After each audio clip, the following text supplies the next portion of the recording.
बरुआ रोवेले अपन दादी गोदिया। बरुआ रोवेले गीता दादी गोदिया। दादी लागी गईले बांसवा से खोंच, फाटेला भिक्षा झोरी। बरुआ पटना से सुइया मांगईबा।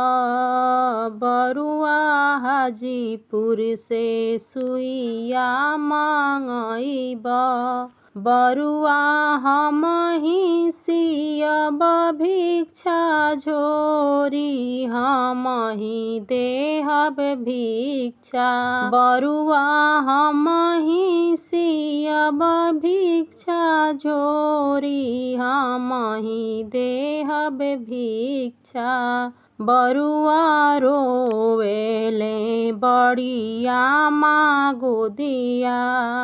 बरुआ रोवेले छोटिया माँ गोदिया।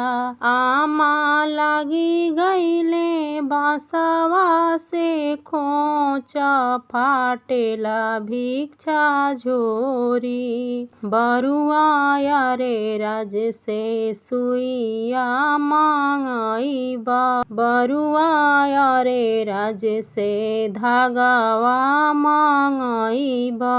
बरुआ हमही सियब भिक्षा झोरी, हमही देहब भिक्षा। बरुआ रोवेले बड़ी मामी गोदिया।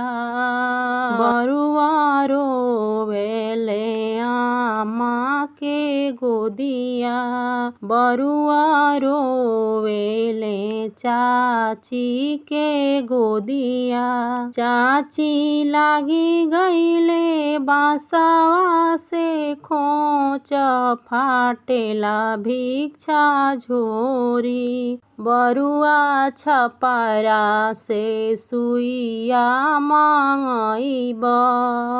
बरुआ बेतिया से धागवा मांगईबा। बरुआ यारे राज से दर्जी बोलईबा। बरुआ दर्जी से सियईबा नया झोरी, तबही देहब भिक्षा। बरुआ दर्जी से सियईबा नया झोरी, तबही देहब भिक्षा।